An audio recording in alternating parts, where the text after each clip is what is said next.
अस्सलाम वालेकुम, I am doctor Samia Jamil और आज मैं अपनी सेकंड टॉपिक पे वीडियो बनाने लगी हूँ radiant notes FCPS plus by Rafiullah. आज वाली वीडियो में हम कार्डियोवास्कुलर सिस्टम को कवर करेंगे। बेसिकली कार्डियोवास्कुलर सिस्टम को भी हम जब कवर करना स्टार्ट करेंगे तो मैंने इसके पेजेस देखे हैं, 26 टू 27 पेजेस हैं।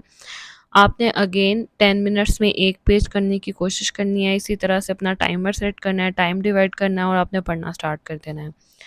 और मैं ट्राई करूँगी कि मैं 2 टू 3 वीडियोस में ये कार्डियोवास्कुलर सिस्टम जो है ये पूरा कवर कर सकूँ, क्योंकि ये एक थोड़ा लंबा सिस्टम है। सो हम स्टार्ट करने लगे हैं कार्डियोवास्कुलर सिस्टम। अब कार्डियोवास्कुलर सिस्टम में 37 पॉइंट में कहता है कि circulation in the heart is maintained by the local metabolites. Important to remember कि लोकल मेटाबोलाइट्स से कंट्रोल होती है हार्ट सर्कुलेशन। अब ये भी याद रखना है कि लोकल मेटाबोलाइट्स से हमारे पास हार्ट सर्कुलेशन के साथ साथ ब्रेन सर्कुलेशन भी जो है कंट्रोल होती है, लेकिन दोनों के लोकल मेटाबोलाइट्स जो हैं वो डिफरेंट हैं। अब जो हमारे पास लोकल मेटाबोलाइट्स हैं हार्ट के, उसमें आता है हमारे पास हाइपॉक्सिया, मतलब डिक्रीज हो जाती है ऑक्सीजन, और साथ में एडिनोसिन। ये लोकल मेटाबोलाइट्स हैं फॉर हार्ट।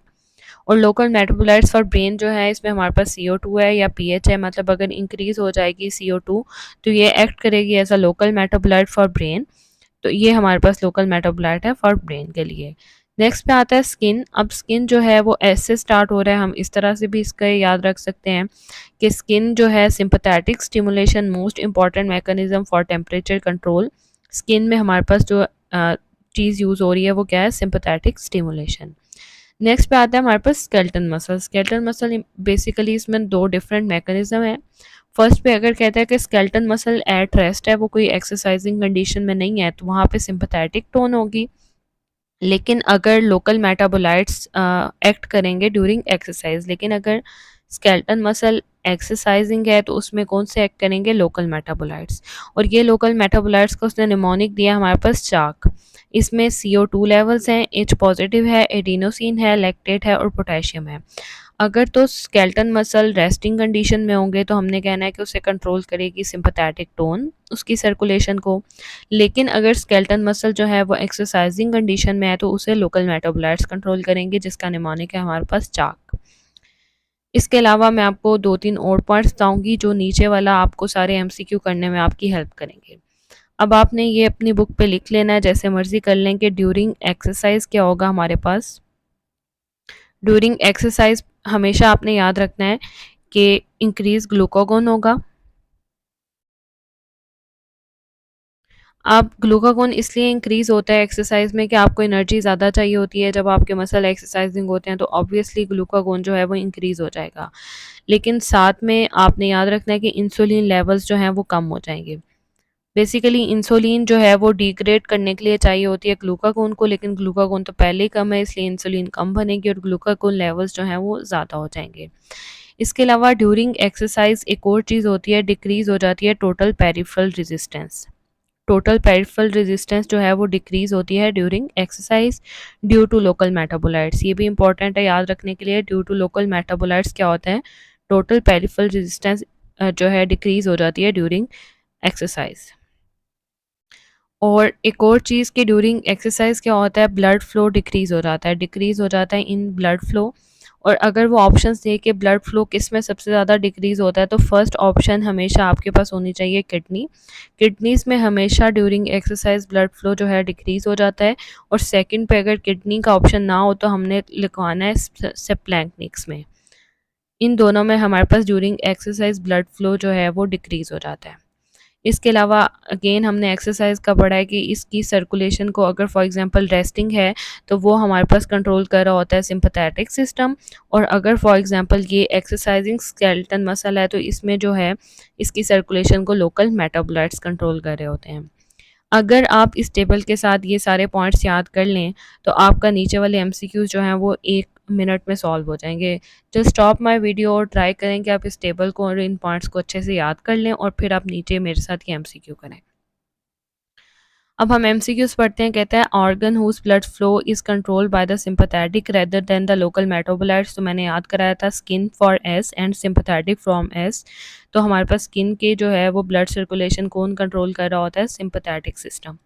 फिर कहते हैं it also comes as the sympathetic regulation occur in which of the following instead of the local metabolites, जो तो किस में होती है, स्किन में।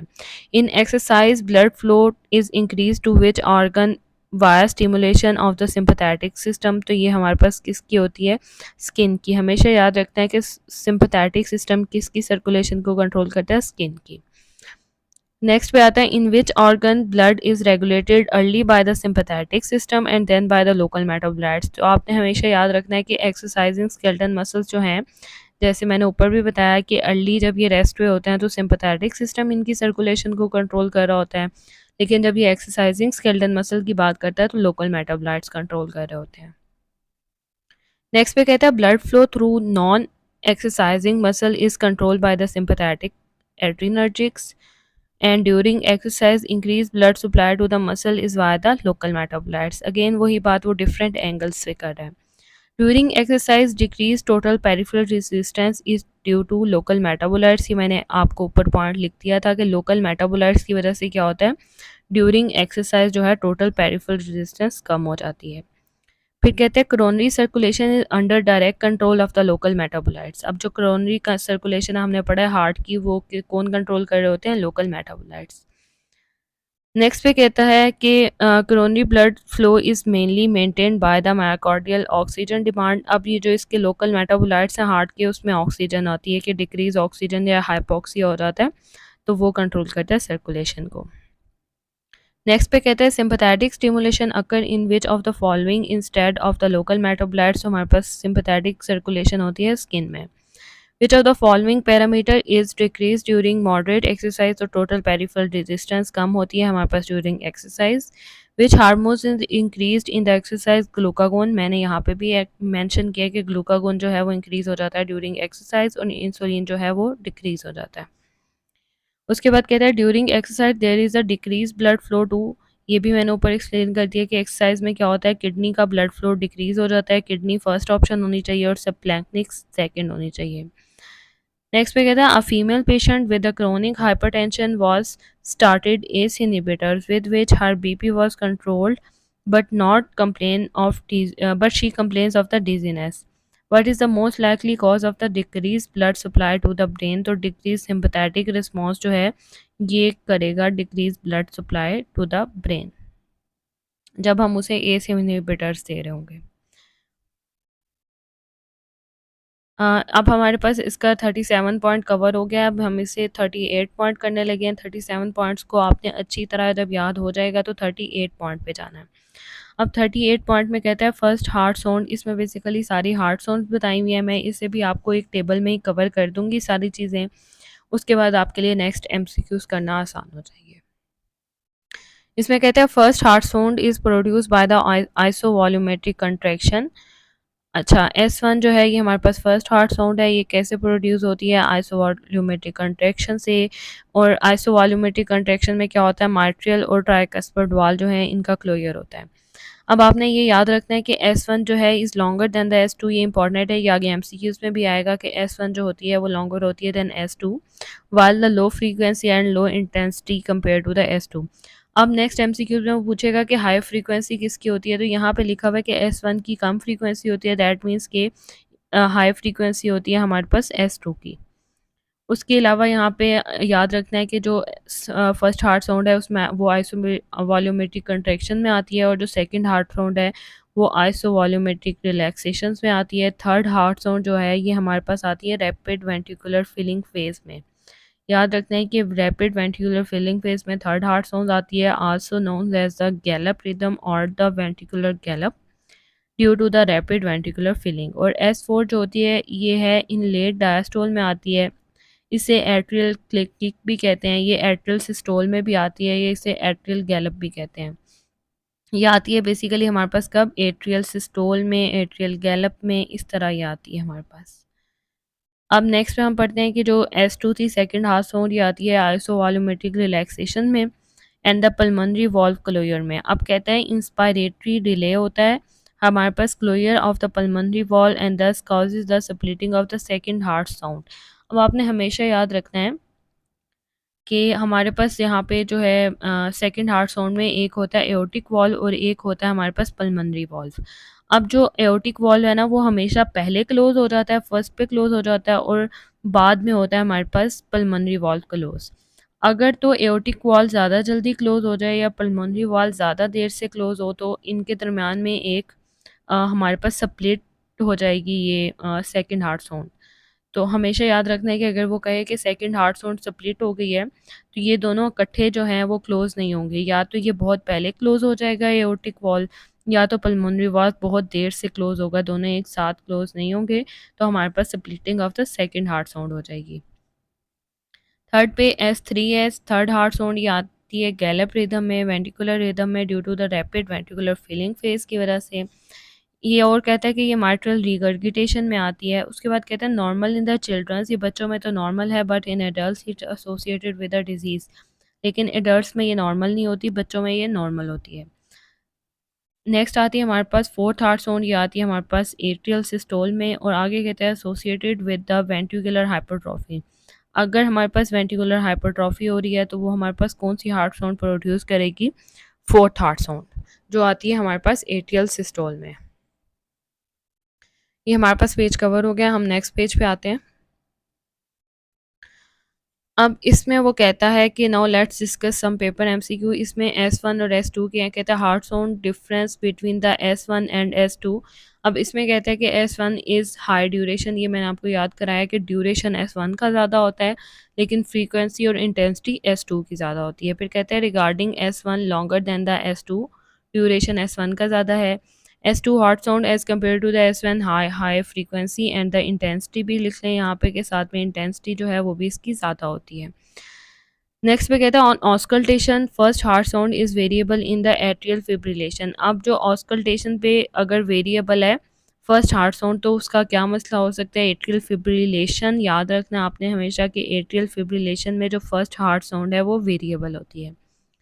नेक्स्ट वो कहते हैं splitting of the second heart sound is enhanced by, ये मैंने आपको पहले भी याद कराया है कि यहाँ पे हमारे पास एओर्टिक वॉल्व होते हैं और साथ में पल्मोनरी वॉल्व होते हैं जिन दोनों के क्लोजर से हमारे पास सेकंड हार्ट साउंड आती है। अगर तो एओर्टिक वॉल्व पहले क्लोज हो जाए पल्मोनरी से या पल्मोनरी वॉल्व बाद में क्लोज हो एओर्टिक से तो हमारे पास क्या आता है? स्प्लिटिंग हो जाती है सेकेंड हार्ट साउंड की। तो इसमें कहता है कि splitting of the second heart sound is enhanced by the delayed pulmonary closure, के पल्मोनरी क्लोजर जो है वो बाद में हो रहा है।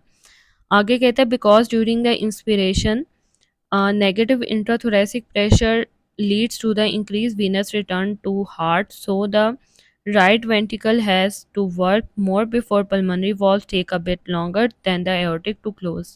Sometimes the option are completely changed and no option of the delayed closure of the pulmonary valve. Then answer is splitting of the second heart sound into two component is enhanced by the early closure of the aortic valve. ये मैंने आपका point पहले भी clear कर दिया है, या तो अर्ली क्लोजर हो जाएगा हमारे पास एओर्टिक वॉल का या लेट क्लोजर होगा हमारे पास पल्मोनरी वॉल का। नेक्स्ट पे कहते हैं S2 heart sound is produce by the closure of aortic and the pulmonary valve. मतलब जो हमारे पास सेकंड हार्ट साउंड है वो आती है आइसोवॉल्यूमेट्रिक रिलैक्सेशन में, और आइसोवॉल्यूमेट्रिक रिलैक्सेशन कब होती है? जब हमारे पास एओर्टिक और पल्मोनरी वॉल दोनों का क्लोजर हो जाता है। उसके बाद नेक्स्ट पे कहता है कि second heart sound due to isovolumetric relaxation की वजह से होती है। नेक्स्ट पे कहता है कि S1 related to which phase of the ECG। Basically अब आपने इसे कनेक्ट करना है कि यहाँ पे कहता है कि आइसोवॉल्यूमेट्रिक कंट्रैक्शन में आती है हमारे पास S1, तो जो हमारे पास आइसोवॉल्यूमेट्रिक कंट्रैक्शन ऑफ वेंट्रिकल्स है वो हमारे पास ECGs पे कौन शो कर रहा होता है? QRS complex. तो बेसिकली QRS कम्प्लेक्स जो है ये वेंट्रिकुलर कंट्रैक्शन को शो कर रहा होता है। तो जो S1 है वो हमारे पास कब आती है? आइसोवॉल्यूमेट्रिक कंट्रैक्शन में, तो ये QRS कम्प्लेक्स से रिलेटेड होती है on ECG।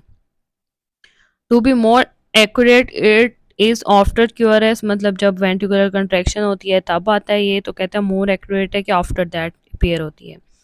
If asked S1 related to the JVP then C waves. अब ये इसकी जो JVP कर्व है, वीनस कर्व्स हैं, उन पे आइसोवॉल्यूमेट्रिक कंट्रैक्शन जो होती है ना, बेसिकली S1 कंट्रैक्शन को शो करता है, तो आइसोवॉल्यूमेट्रिक कंट्रैक्शन जो होती है वो JVP में वो C वेव्स शो करती है।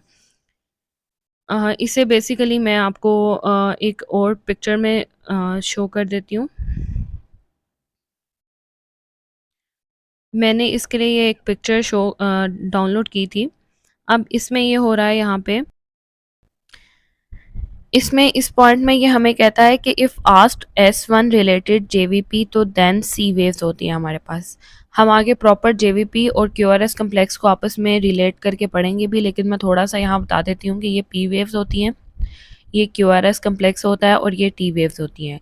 और अगर हम जेवीपी को इसके साथ कंपेयर करें तो ए वेव्स आती हैं विद एट्रियल कंट्रैक्शन, जो हमारे पास पी वेव को शो कर रही होती है, यहाँ जेवीपी में आती हैं हमारे पास ए वेव्स। और अगर हम वेंट्रिकुलर कंट्रैक्शन के साथ इसकी वेव देखें जीवीपी की, वो सी वेव्स आती हैं। Ventricular contraction basically QRS complex होता है और ये वेंट्रिकुलर कंट्रैक्शन को शो कर रहा होता है, तो इसके साथ जो कोइंसाइड करती है जेवीपी की वेव वो होती है सी वेव्स। नेक्स्ट पे कहता है loud S1 occur in PR interval less than normal. अब कहता है कि पीआर इंटरवल जो है वो लेस देन नॉर्मल होगा, तो हमारे पास अगर लाउड S1 है कि मतलब तेज़ हार्ट बीट बहुत तेज़ हुई हुई है, तो पीआर इंटरवल जो है ये हमारे पास कम हो जाएगा। नेक्स्ट पॉइंट पे आते हैं, S3 की बात कर रहे हैं। कहता है third heart sound also known as a ventricular gallop होती है ये। Finding of the left ventricular hypertrophy S3 ventricular gallop होता है ये। मैंने पीछे सारा बता दिया कि वेंट्रिकुलर गैलप कहते हैं थर्ड हार्ट साउंड को। बच्चों में ये नॉर्मल होती है लेकिन अडल्ट्स में हमेशा एबनॉर्मल होती है। नेक्स्ट पे कहते हैं about third heart sound always abnormal in adults. S3 heart sound due to which one of the following hypervolemia की वजह से हो रही होती है। याद रखना है कि जो S3 हार्ट साउंड है वो क्यों हो रही होती है, हाइपरवोलीमिया की वजह से हो रही होती है। फिर कहता है third heart sound is produce due to rapid ventricular filling. ये रैपिड वेंट्रिकुलर फिलिंग की वजह से होती है, इसलिए हम इसे कहते हैं कि ये हमारे पास वेंट्रिकुलर गैलप शो कर रही होती है। Third heart sound produce by the rapid ventricular filling, again वही MCQ है। Third heart sound is due to the rushing of the blood rapidly into the ventricle. ये हमारे पास सेम यही है, डिफरेंट वर्ड्स के साथ लिखा हुआ है कि रैपिड वेंट्रिकुलर फिलिंग होती है या रैपिड ब्लड फ्लो होता है इन वेंट्रिकल्स में। नेक्स्ट कहते हैं it also comes as the S3 heart sound is produce by rapid ventricular filling. ये सेम चीज़ वही लिख रहा है बार बार। नेक्स्ट पे S4 है, फोर्थ हार्ट साउंड आती है, ये मैंने बताया था एट्रियल सिस्टोल की वजह से आती है। अब कहते हैं S4 heart sound is produce bye atrial systole which of the following phase of the cardiac cycle specially affected by increase heart rate. ये है वेंट्रिकुलर फिलिंग। अच्छा, इसमें ये क्या कह रहा है कि which of the following phase of the cardiac cycle is specially affected by increased heart rate, reduced ventricular filling। अगर फॉर एग्जांपल हार्ट रेट तेज़ हो जाएगा तो जो एट्रिया है वो प्रॉपरली कंट्रैक्ट करके वेंट्रिकल में प्रॉपर प्रेशर नहीं भेजेगा, तो इसमें क्या हो जाता है, रिड्यूस वेंट्रिकुलर फिलिंग हो जाती है जब हार्ट रेट बहुत ज़्यादा हुआ होता है। नेक्स्ट हम आते हैं अपने 39 पॉइंट्स की तरफ। 39 पॉइंट में कहता है during which of the following phase of the cardiac cycle does ventricular pressure rises but ventricular volume remain constant. इसे कहते हैं आइसोवॉल्यूमेट्रिक कंट्रैक्शन। अब बेसिकली आइसोवॉल्यूमेट्रिक कंट्रैक्शन में हमारे पास वेंट्रिकुलर जो प्रेशर है वो तो सेम रहता है, मतलब कि वेंट्रिकुलर वॉल्यूम सेम रहता है और प्रेशर जो है वो इंक्रीज़ कर रहा होता है, क्योंकि कोई भी वॉल जो है हमारे पास ओपन नहीं होता, ना तो एट्रियोवेंट्रिकुलर वॉल ओपन होते हैं ना पल्मोनरी और एओर्टिक वॉल ओपन होते हैं। तो इसलिए उसमें जो वॉल्यूम है वो कांस्टेंट होता है लेकिन उसका प्रेशर जो है इंक्रीज़ हो रहा होता है आइसोवॉल्यूमेट्रिक कंट्रैक्शन में। नीचे अब वो इसी टेबल को हमने अच्छी तरह याद कर लेना है। इस टेबल को याद करने के बाद जो हमारे नेक्स्ट पॉइंट है वो बहुत ईजीली कवर हो जाएंगे। इसमें कहता है open and closing of the valve occur causes the physiological heart sound. मतलब जब हमारे पास वॉल्व बंद होते हैं तो हमारे पास फिजियोलॉजिकल हार्ट साउंड्स प्रोड्यूस होती हैं, जिन्हें हम S1, S2, S3, S4 कहते हैं। और कहते हैं when all valves are close ventricular volume is constant and the phase is called isovolumetric. जब सारे वॉल्व जो हैं वो क्लोज होते हैं तो कोई ब्लड कहीं से किसी तरफ मूव नहीं कर रहा होता, वॉल्यूम जो होता है वो कांस्टेंट होता है, तो इसे हम कहते हैं आइसोवॉल्यूमेट्रिक फेज। अब ये नीचे हमारे पास एक टेबल है, इसमें सबसे पहले एट्रियल सिस्टोल की बात कर रहा है। अब मैं आपको थोड़ा इसमें साइड पर लिख देती हूँ कि एट्रियल सिस्टोल जो है आपने याद रखना है कि ECG में एट्रियल सिस्टोल जो है उसे शो करेगी हमारे पास पी वेव, और जो हमारे पास JVP है इसमें एट्रियल सिस्टोल को शो करेगी ए वेव। जैसे मैंने आपको पहले भी बताया था कि ए वेव शो करती है JVP में एट्रियल सिस्टोल को और ECG में शो करती हैं पी वेव्स। आगे कहते हैं on ECG it is proceed by P waves, on venous curve presented by A waves, next पे कहते हैं in ventricular hypertrophy filling of the ventricles by atrial systole causes the fourth heart sound which is not audible in adult. ये again इस fourth heart sound की बात कर रहा है कि ये एट्रियल सिस्टोल में आती है, लेकिन ये एडल्ट्स में नॉर्मल नहीं होती है, बच्चों में नॉर्मल होती है। नेक्स्ट पे आता है हमारे पास आइसोवॉल्यूमेट्रिक कंट्रैक्शन। अब ये जो हमारे पास आइसोवॉल्यूमेट्रिक कंट्रैक्शन है ये हमारे पास ईसीजी पे शो होती है। ईसीजी पे हमारे पास जो आइसोवॉल्यूमेट्रिक कंट्रैक्शन है वो शो होती है बाय क्यूआरएस कम्प्लेक्स, और जो हमारे पास जेवीपी पे आइसोवॉल्यूमेट्रिक कंट्रैक्शन शो होती है वो होती है बाय सी वेव्स। और अब हम यहाँ पे इसे पढ़ लेते हैं। कहते हैं period between the mitral valve closing and the aortic valve opening, period of highest oxygen consumption होता है ये। नेक्स्ट पे कहता है begins during the QRS complex which represent electrical activation of the ventricles. Next पे कहता है when ventricular pressure is become greater than the atrial pressure the AV valves closed produce first heart sound. जब हमारे पास ventricles में pressure बहुत ज़्यादा high हो जाता है तो वो प्रेशर जो है वो क्लोज कर जाता है एवी वॉल्स को कि एट्रिया से मज़ीद ब्लड ना आए या वेंटिकल से मज़ीद ब्लड बैकवर्ड मूव ना करे। Because the mitral valve closes before the tricuspid valve the first heart sound may be split. Same जैसे हमने सेकेंड हार्ट साउंड का स्प्लिट होने का पढ़ा था, अगर दोनों वॉल्व सेम टाइम पे क्लोज नहीं होंगे तो हमारे पास स्प्लिट साउंड आएगी। नेक्स्ट पे कहते हैं ventricular pressure increases isovolumetrically however no blood leaves the ventricles during this wave because the aortic valve is closed. अब अगेन इसमें वही बात कर रहा है कि जब हमारे पास सारे वॉल्व क्लोज होते हैं तो वॉल्यूम तो सेम रहता है वेंट्रिकल्स में, लेकिन उनका प्रेशर जो है वो इंक्रीज़ हो रहा होता है। तो आइसोवॉल्यूमेट्रिक हम इसे कहते हैं। कंट्रैक्शन में क्या होता है कि वॉल्यूम सेम रहता है लेकिन प्रेशर ज़्यादा हो रहा होता है हमारे पास। नेक्स्ट कहते हैं रैपिड वेंट्रिकुलर इजेक्शन। अब इसमें कहता है when ventricular pressure is increases more than the aortic pressure the aortic valve open, the ventricular volume decreases dramatically because the most of the stroke volume is ejected during this phase. Atrial filling begins. अब rapid ventricular ejection में क्या होता है कि pressure बहुत ज़्यादा होता है हो जाता है वेंट्रिकल्स का, तो वेंट्रिकल्स आगे जो हैं वो एओर्टिक वॉल्व्स को ओपन कर देते हैं, एओर्टिक और पल्मोनरी वॉल्व्स को, और जो प्रेशर है हाईएस्ट वो मूव कर जाता है एओर्टा में और पल्मोनरी वेन्स में, और जो हमारे पास एट्री है वो वापस फिल होना स्टार्ट हो जाता है। नेक्स्ट पे है रिड्यूस वेंट्रिकुलर इजेक्शन। अब आपने ये भी याद रखना है कि इसमें क्या होता है रिड्यूस वेंट्रिकुलर इजेक्शन में ejection of blood from the ventricles continue but is slower and the ventricular pressure begin to increase. अब ज़्यादा ब्लड जो है वो जा चुका है हमारे पास एओर्टा और पल्मोनरी वेन्स में, तो हमारे पास क्या होता है कि जो वो वेंट्रिकुलर प्रेशर होता है वो आहिस्ता आहिस्ता डिक्रीज होना स्टार्ट हो जाता है। अब हम नेक्स्ट पेज की तरफ मूव करते हैं। नेक्स्ट पेज पे वो कहता है इसमें कहते हैं aortic pressure also decreases because of the run off the blood from the large arteries into the smaller arteries, atrial filling continues. अब एट्रिया फिल होने लग जाता है और ब्लड जो है वेंट्रिकुलर से आगे जो है वो हमारे पास कहाँ पे चला जाता है एओर्टिक एंड पल्मोनरी वेन्स में। इसमें वो अब थर्ड पे हमारे पास बात कर रहा है आइसोवॉल्यूमेट्रिक वेंट्रिकुलर रिलैक्सेशन की। पहले हमारे पास कंट्रैक्शन हुई थी आइसोवॉल्यूमेट्रिक, अब रिलैक्सेशन की बात हो रही है। अब ईसीजी में जो हमारे पास आइसोवॉल्यूमेट्रिक रिलैक्सेशन है, वेंट्रिकुलर रिलैक्सेशन है, वो शो करती हैं टी वेव्स, और साथ में हमारे पास जेवीबी पे जो हमारे पास कर्व आती है वो होती है V waves isovolumetric ventricular relaxation में। अब इसमें कहते हैं repolarization of the ventricle is no completed end of the T waves, the aortic valve closes followed by the closure of the pulmonary valve. हमेशा याद रखना है एओर्टिक वॉल्व थोड़ा पहले क्लोज हो जाता है, पल्मोनरी वॉल्व थोड़ा सा बाद में क्लोज होता है। Closure of the semilunar valve correspond to the second heart sound. अब एक और चीज़ याद रखने के लिए इंपॉर्टेंट है, ये एक एमसीक्यू आएगा कि सेमिल्यूनर वॉल्व कब क्लोज होता है, तो हमने याद रखना है आइसोवॉल्यूमेट्रिक वेंट्रिकुलर रिलैक्सेशन में हमारे पास सेमी ल्यूनर वॉल्व क्लोज होता है और जो हमारे पास प्रोड्यूस करते हैं सेकंड हार्ट साउंड। फिर कहते हैं inspiration delay closure of the pulmonary valve and this causes the splitting of the second heart sound. Ventricular pressure decreases rapidly because the ventricle is now relaxed.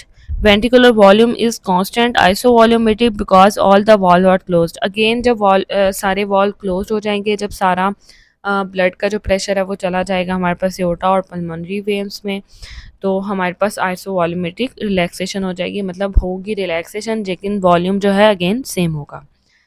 Next है rapid ventricular filling. अब इसमें कहता है when the ventricular pressure become less than the atrial pressure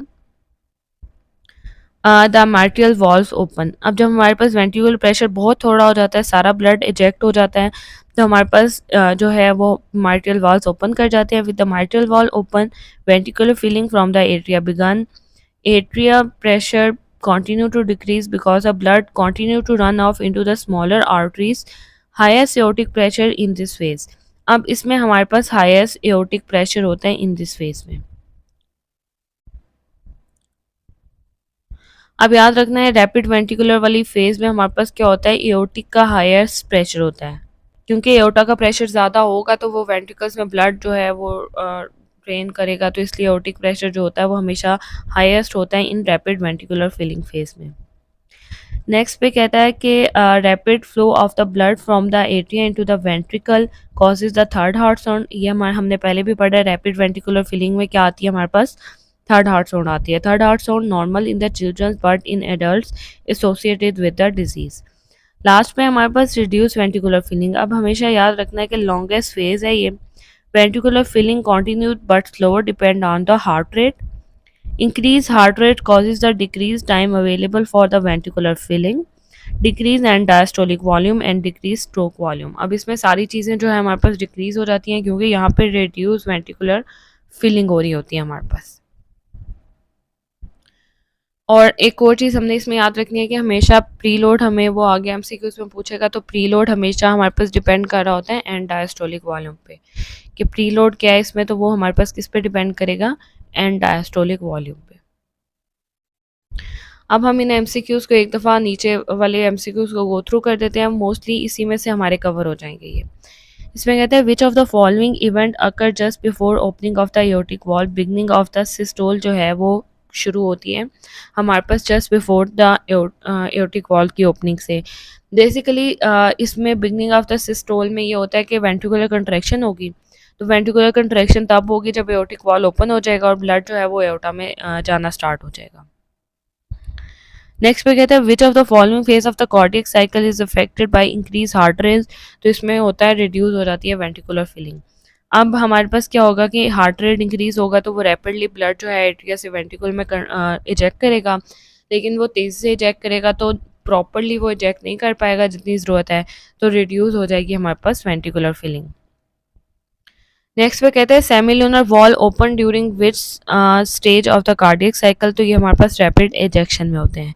ये हमने ऊपर भी पढ़ा है कि रैपिड इजेक्शन वाली फेज में क्या होता है, हमारे पास सेमिलुनर वॉल ओपन होते हैं during the stage of the cardiac cycle. Next पे कहता है the aortic pressure highest during one of the following phase of cardiac cycle is low ventricular ejection. During cardiac cycle, recording monitor will show V waves of the atrial pressure occurring isovolumetric relaxation phase. During cardiac cycle, the first heart sound coincide with the isovolumetric contraction phase. ये सारी मैंने चीज़ें आपको बताई हैं कि first heart sound जो है वो आती है आइसोवॉल्यूमेट्रिक कंट्रैक्शन में और सेकंड हार्ट साउंड आती है आइसोवॉल्यूमेट्रिक रिलैक्सेशन में। सेकंड पे कहता है लास्ट पे कहते हैं regarding cardiac cycle first heart sound is produce in isovolumetric ventricular contraction. याद रखना है कि फर्स्ट हार्ट साउंड आती है आइसोवॉल्यूमेट्रिक वेंट्रिकुलर कंट्रैक्शन में और सेकंड हार्ट साउंड आती है आइसोवॉल्यूमेट्रिक वेंट्रिकुलर रिलैक्सेशन में। थर्ड हार्ट साउंड हमारे पास आती है वेंट्रिकुलर गैलप में या रैपिड वेंट्रिकुलर फिलिंग में, और जो फोर्थ हार्ट साउंड है वो हमारे पास आती है एट्रियल सिस्टोल में। Stay tuned for the next video.